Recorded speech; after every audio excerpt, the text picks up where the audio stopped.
And Jalen, I'm watching you and Jalen and Jacoby yesterday, but for those who didn't, I saw you say this is a very important postseason for the future of the Milwaukee Bucks. Tell everybody why.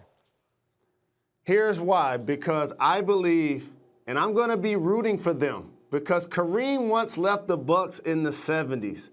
This will be just as heartbreaking. I want to see them win the championship because I believe if they do, he signs that Patrick Mahomes NBA version type of deal. If they lose in the first or the second round, then I believe he now does not sign a long-term extension, and therefore people, and he has to be one of those directly or indirectly, will start to wonder, can I win a championship in Milwaukee? We saw LeBron as an MVP leave Cleveland.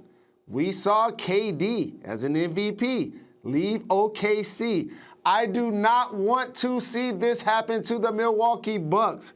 Therefore, I hope they find a way to win a championship this season. You know what happens? The minute he doesn't re-sign, every Knicks fan decides he's coming to New York, and then he winds up breaking their hearts like every other one of these stars have. What do you think about that, Rachel? The idea that the Bucks, look, I mean, it is critical, obviously, that they need to figure out a way to make Giannis want to play his career there.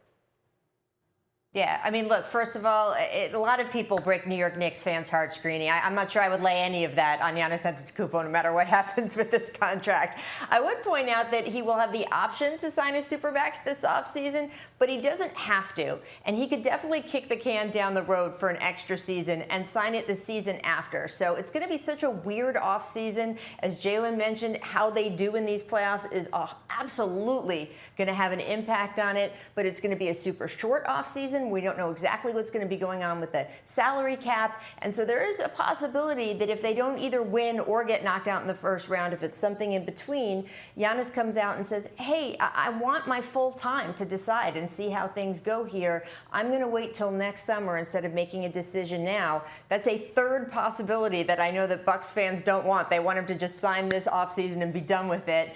But the idea is there could be a middle ground for him, and I'm interested to see if, because everything else is so crazy and unusual right now, he decides, you know what, I'm just going to wait. I'll play out the final season of my contract and then maybe sign a Supermax after that. We'll have to see. I don't know. Rach, I just have a minute. Is he the MVP? You have a vote. Is he the MVP or is it LeBron?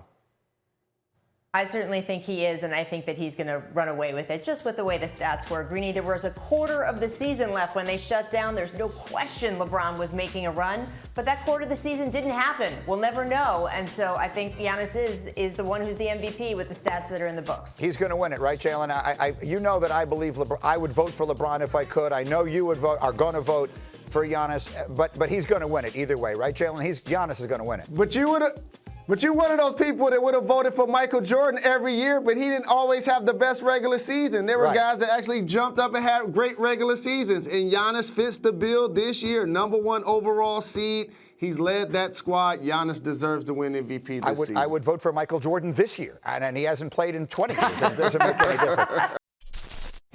Thank you for watching ESPN on YouTube. For live streaming sports and premium content, subscribe to ESPN+.